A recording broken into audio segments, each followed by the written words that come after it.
तेच तर, तो ना डोकं लावून निघालाय वस्तीतून. असा बसा एक पुरावा मिळाला होता, तो पण गायब झाला.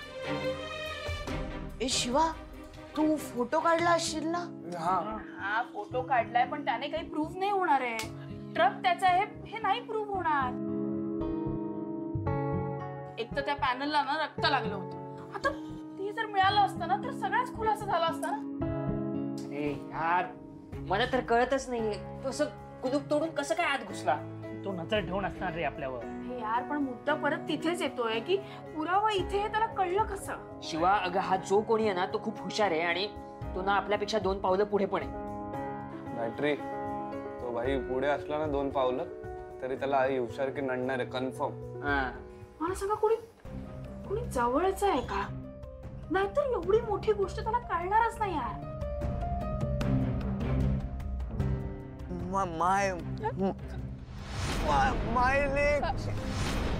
एक मिनिट. रॉकी मायलेक बोलला होता ना? मायलेकचा काय अर्थ आहे? आणि असं कोण आहे जवळचं मायलेक?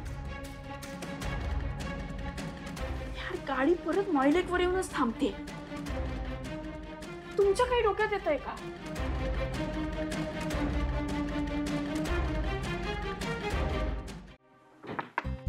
येस आई, अगं बस ना, ये. आज कशी काय तू इथे? कशी म्हणजे? कंपनी माझी पण आहे, मी येऊ शकते. मला तसं नव्हतं म्हणायचं. आज शिवाने आहे ना इथे, म्हणून मग तू कशी काय असं? नाही म्हणजे पळून गेला होता का तुम्ही सकाळी घरातून? हा, ते कुठे गेला होता? घरातले सगळे काळजी करत होते तुमची. आय नो, तो चंदन आहे ना, तो पडला, ते त्याला लागलंय ऍक्च्युली, म्हणून आम्ही गेलो त्याला भेटायला. म्हणजे शिवा पण वस्तीतच? शिवा वस्तीतच आहे, तिथेच आहे आता. जाऊ दे, तसंही तिच्या मागे फिरून काही उपयोग नाही. तिला तिची स्पेस हवी आहे ना. म्हटलं ऑफिस मध्ये येऊन तुला काहीतरी मदत करेल म्हणून आले. बापरे ताई, मला नवल वाटतंय. नाही, चांगली गोष्ट आहे तुला लक्ष घालायचं, पण मलाच नवल वाटतंय. बोल, तुला काय करायचंय? माझ्याकडे ना एक आयडिया आहे. मला असं वाटतं त्या सीईओ ला ना आपण घरी बोलवूया जेवणासाठी. जेवायला? हे बघ, तू पहिले माझं ऐकून घे. काय ना, आपले रिलेशन स्ट्रॉंग होतील आणि त्याला पण थोडं पर्सनलाइज वाटेल ना. आता लॉन्च झाल्यानंतर तसंही तो जाणार आहे, तर एक स्ट्रॉंग रिलेशन म्हणून आपण त्याला बोलवू शकतो. तुला काय वाटतंय? माझ्या डोक्यात खरंच ही आयडिया नव्हती आली, पण चांगली आयडिया.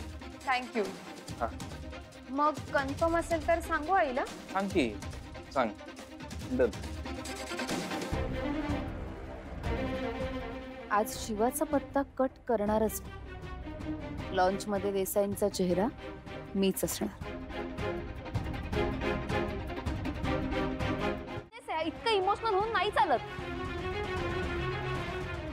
कीर्ती, अगं तू रागाच्या भरात बोलून गेलाय.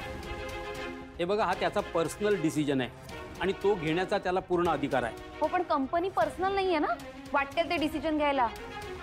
भाऊ, मला ना कीर्तीचं म्हणणं पटतंय, कारण आशुनीने हे स्वतःहून ओढवून घेतलंय ना.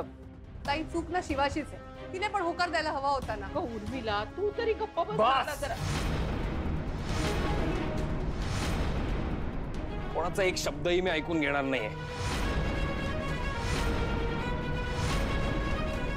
मी आजपर्यंत या डीलमध्ये सतत नमतं घेत आलोय, कारण माझ्यासाठी डील महत्वाचं होतं. पण आज माझ्यासाठी माझा आणि माझ्या बायकोचा स्वाभिमान महत्वाचा आहे. माझ्या बायकोचा असा अपमान झालेला मी नाही सहन करणार भाऊ. शिवा, तू वाईट वाटून घेऊ नकोस. तू जो विचार करतेस त्यावर माझा विश्वास आहे. हा निर्णय सोडली माझा आहे.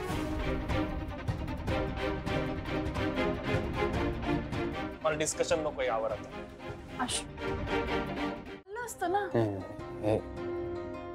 तू मला सांग, मनापासून सांग, आणि तुझ्या जवळच्या कोणाचा तरी किंवा तुझा अपमान असा कोणी केला असता तर तू कसं वागली असतीस? हेच वागली असतीस ना? अरे पण आशू, ही छोटी गोष्ट नाहीये ना.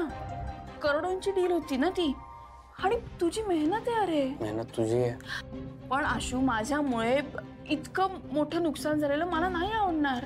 नुकसान आहे ना शिवा, भरून काढता येतं. आज हे डील गेलंय, उद्या 4 डील अजून येतील अशी. पण तुम्ही ज्या गोष्टीला छोटी गोष्ट म्हणताय ना, ती छोटी गोष्ट नाहीये. माझ्या बायकोचा आत्मसन्मान खूप महत्वाचा आहे. करोडोंच्या डील पेक्षाही महत्वाचा आहे माझ्यासाठी. ठीक आहे, तू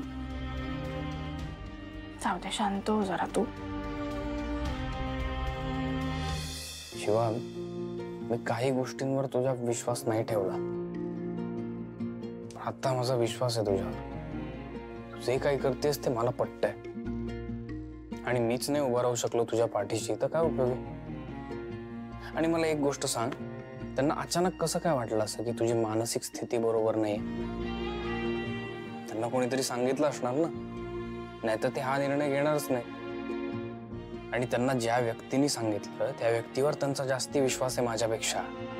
मी अख्खं डील उभं करायला त्यांना मदत केली आहे, माझ्याबरोबर ते काम करतात आणि त्या व्यक्तीवर जास्ती विश्वास ठेवतात. असं कसं चालेल? हा विश्वास असाच जर चालत राहिला तर कामच होणार नाहीत पुढे. त्यामुळे माझा निर्णय बरोबर होता शिवा. मी बरोबर केलंय. उलट तूच माझ्या पाठीशी उभं राहायला पाहिजेस.